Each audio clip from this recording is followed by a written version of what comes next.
നമസ്കാരം. പുതിയൊരു വീഡിയോയിലേക്ക് എല്ലാവർക്കും സ്വാഗതം. ഇന്ന് പറയാൻ പോകുന്നത് ശിവക്ഷേത്രത്തിൽ ഈ രണ്ടു വഴിപാട് ചെയ്യുക അത്യുത്തമമായിട്ടുള്ള വഴിപാടാണ്.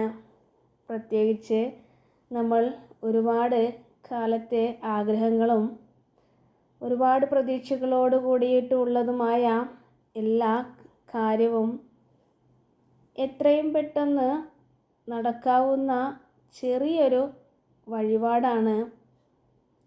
നിങ്ങളുടെ വീട്ടിൻ്റെ അടുത്തുള്ള ശിവക്ഷേത്രത്തിൽ പോയി ദർശനം നടത്തി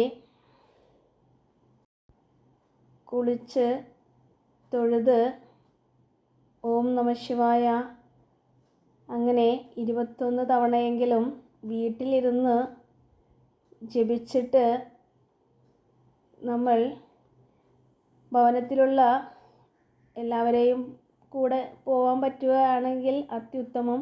അതല്ല എന്നുണ്ടെങ്കിൽ ആർക്കാണോ കഴിയുന്നത് അവർ ശിവക്ഷേത്ര ദർശനം നടത്തുക. എന്നിട്ട് ഭഗവാനോട് മനസ്സുരുകി പ്രാർത്ഥനയോടുകൂടി ഈ വഴിപാട് പറയുക. എത്രയും പെട്ടെന്ന് നിങ്ങൾക്ക് എന്താണോ ആഗ്രഹം, എന്താണോ സാധിച്ചു കിട്ടാനുള്ളത്, ആ ആവശ്യം നിങ്ങൾ ഭഗവാനോട് പ്രാർത്ഥിക്കൂ. ഈ വഴിപാട് 3 മാസം തുടർച്ചയായിട്ട് ചെയ്യുക. മലയാള മാസത്തിലെ ആദ്യത്തെ 30 തിങ്കളാഴ്ച ആദ്യം ചെയ്യൂ. പിന്നെ അടുത്ത മാസവും അതുപോലെ പിറ്റേത്തെ മാസം, അങ്ങനെ 3 മാസത്തിലെ 30 തിങ്കളാഴ്ച ഈ 2 വഴിപാട് ചെയ്യൂ. നിങ്ങൾ എന്താണോ ആഗ്രഹം അത് സഫലമാവുന്നതാണ്. എല്ലാ തടസ്സങ്ങളും ഭഗവാൻ നീക്കിത്തരുന്നതാണ്. ശിവപാർവതി കടാക്ഷത്താൽ ഭവനം സർവ്വ ഐശ്വര്യത്താൽ നിറയുന്നതുമാണ്.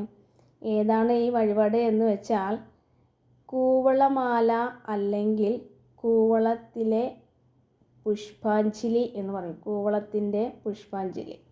പിന്നെ അടുത്ത വഴിപാട് ഇളനീർധാര. ആ 2 വഴിപാട് തുടർച്ചയായിട്ട് 3 പ്രാവശ്യമായിട്ട് ചെയ്യുക. നിങ്ങളുടെ എല്ലാ ആഗ്രഹവും സഫലമാവുന്നതാണ്. പ്രത്യേകിച്ച് പറയാനുള്ളത്, ശിവരാത്രി അടുത്തിരിക്കുന്ന അതിശക്തമായിട്ടുള്ള ഭഗവാന്റെ എല്ലാ ഐശ്വര്യവും നിങ്ങൾക്ക് തുണയായിട്ട് ഉണ്ടാവുന്നതാണ്.